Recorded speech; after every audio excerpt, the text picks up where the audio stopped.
Godavari electrical worker trade union ఆధ్వర్యంలో ఈ రోజున ఎలక్ట్రికల్ సోదరుల సమావేశం జరిగినది. ఈ సమావేశంలో భాగంగా ముఖ్య అంశాలు అయినటువంటి మరి ఏదైతే ఈ యొక్క భవన నిర్మాణ కార్మిక సంఘాల సమైక్యత తరఫున, అలాగే Godavari electrical worker trade union తరఫున, Andhra Pradesh electrical worker trade union తరఫున ఇప్పుడు మాట్లాడడం జరుగుతున్నది. మిత్రులారా, మరి ఏదైతే గౌరవ ముఖ్యమంత్రి వర్యులు శ్రీ నారా చంద్రబాబు నాయుడు గారు ఏ విధంగా అయితే 100 రోజుల మేనిఫెస్టో చుక్కలు చూపించారో, మరి తమ్ముళ్ళు అనే అదే కుటుంబాల్లో అనేకమైన కుటుంబాల్లో ఓట్లు వేయించుకొని 100 రోజుల మేనిఫెస్టోలో మీరు చెప్పి ఉన్నారు. 500 రోజుల పై మాటే అవుతుంది. అయ్యా, నేను అడుగుతున్నా గౌరవ ముఖ్యమంత్రి వర్యులు గారిని సూటిగా ప్రశ్న చేస్తున్నాం. భవన నిర్మాణ కార్మిక సంఘాల సమైక్య అధ్యక్షులుగా బొజ్జా రామకృష్ణ, రాజమహేంద్రవరం. అయ్యా, ఒకటి ఆలోచించండి. ఈ రోజు వరకు కూడా ఒక భవన నిర్మాణ కార్మిక కార్డు ఉండి మీ దయ వల్ల నాలుక గీసుకుంటున్నాం. ఒక డిపార్ట్మెంట్కి వెళితే, కార్మిక శాఖ డిపార్ట్మెంట్కి వెళితే మీరిచ్చే టార్గెట్లు ఊళ్ళంటి తిరుగుతున్నారండి. వాళ్ళు ఆఫీసుల్లో కూడా ఉండలేదు ఎవరును. అంటే మా కార్డు దేనికి ఇచ్చారు, ఎందుకు ఉపయోగపడుతుంది, ఎంత మోసం చేస్తున్నారంటే కార్మిక శాఖ డిపార్ట్మెంట్ కావచ్చు, అధికారులు కావచ్చు, ప్రజాప్రతినిధులు కావచ్చు, పక్కా మోసం జరుగుతుందండి. మరి ఈనాడు కార్మిక శాఖ మంత్రి వర్యులు వాసంశెట్టి సుభాష్ గారు ఉన్నారు. ఆయనకి కార్మికులు కనబడతలేదు. ఆయన రామచంద్రపురంలో ఉన్న ప్రజలు కనబడుతున్నారా అని నేను అడుగుతున్నా. కార్మికులు ఏమైపోయారు? స్కీమ్స్ ఒక్క స్కీమ్ కూడా నిలబడట్లేదు. ఈ శ్రమ పెట్టారు, దేనికి పెట్టారు? ఇది బీజేపీ నాయకుల స్వార్థం కోసం పెట్టారా? శ్రామిక ఏదైతే ఈ శ్రమ పథకాలు సంబంధించి 2022లో డెడ్ లైన్ చేశారు. ఈ రోజుకి వచ్చి కూడా ఈ శ్రమ పోర్టల్ విడుదల కావట్లా.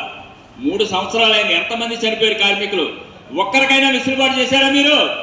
అధికారులు రోడ్ల మీద తెప్పించి మీ యొక్క టార్గెట్లకి ఏదైతే ప్రభుత్వం పూర్తిగా భవన నిర్మాణ కార్మికుల్లో ప్రభుత్వం, రాష్ట్ర ప్రభుత్వం, కేంద్ర ప్రభుత్వం కూడా పూర్తిగా విఫలమైందని సందర్భంగా మనం చేస్తున్నాం.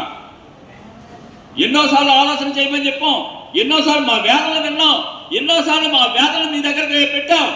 ప్రతి ఒక్కరికి కూడా కాగితం మీద కాగితం పెట్టడమే జరిగిపోతుంది తప్ప ఒక భవన నిర్మాణ కార్మికుడికి ఎందుకు చేయలేకపోతున్నారో మాకు అర్థం కాని పరిస్థితి. సంక్షేమ బోర్డు ఉందా? తాళాలు వేసి ఎవరికన్నా అప్పచెప్పేశారా?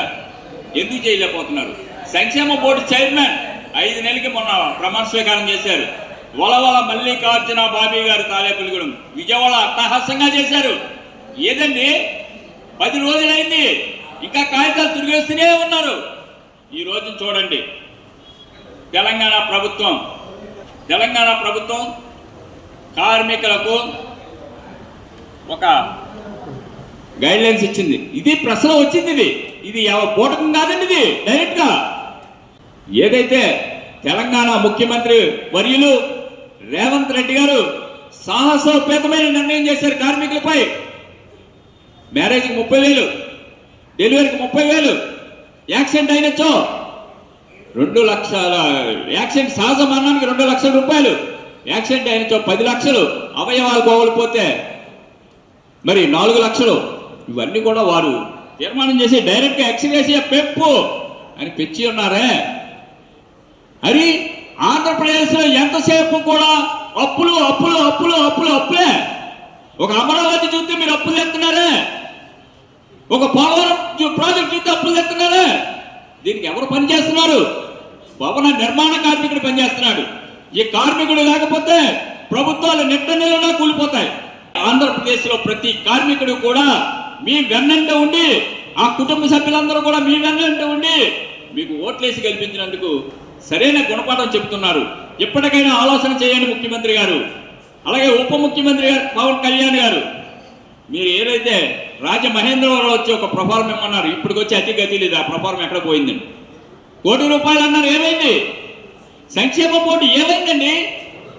ఎప్పటికైనా కార్మిక శాఖ మంత్రి మీకు చేత కాకపోతే భవన నిర్మాణ కార్మిక శాఖ డిపార్ట్మెంట్ కావచ్చు, ఏదైతే కార్మిక శాఖ మంత్రి వర్యులు ఉన్నారో వాసంశెట్టి సుభాష్ గారు తక్షణం రాజీనామా చేయండి అని సందర్భంగా మనం డిమాండ్ చేస్తున్నాం.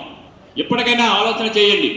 లేని ఎడల ఈ నెల 10వ తారీఖున ఏదైతే బిఆర్ అంబేద్కర్ గారి రాజ్యాంగ నిర్మాత సాయంత్రం 7 గంటలకి కొవ్వొత్తుల ప్రదర్శన చేయడం జరుగుతుందని మొట్టమొదటిగా రోడ్డు ఎక్కుతున్నామని భవన నిర్మాణ కార్మికులు రాజమహేంద్రవరంలో ఉన్నటువంటి భవన నిర్మాణ కార్మికులందరూ కూడా రోడ్డు ఎక్కబోతున్నాము.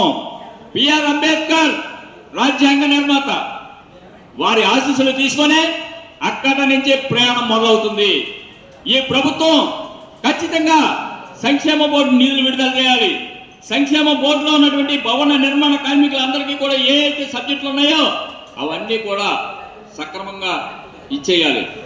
ఇందులో మీరు అశ్రద్ధ చేసిన ఎడల భవన నిర్మాణ కార్మికులందరూ కూడా రోడ్లపైకి రాబోతున్నారని ఈ సందర్భంగా హెచ్చరిస్తూ ప్రభుత్వాన్ని డిమాండ్ చేస్తూ రేపు 10వ తారీఖున సాయంత్రం 7 గంటలకి గోకవరం బస్టాండ్ అంబేద్కర్ బొమ్మ వద్ద ఈ యొక్క కొవ్వొత్తుల ప్రదర్శన చీకటి నుంచి వెలుగు తీసుకున్న మహాప్రభు చంద్రబాబు నాయుడు అనే నినాదంతో మేము మీ అందరి ముందుకు రాబోతున్నాం అనే సందర్భంగా తెలియజేసుకుంటూ సెలవు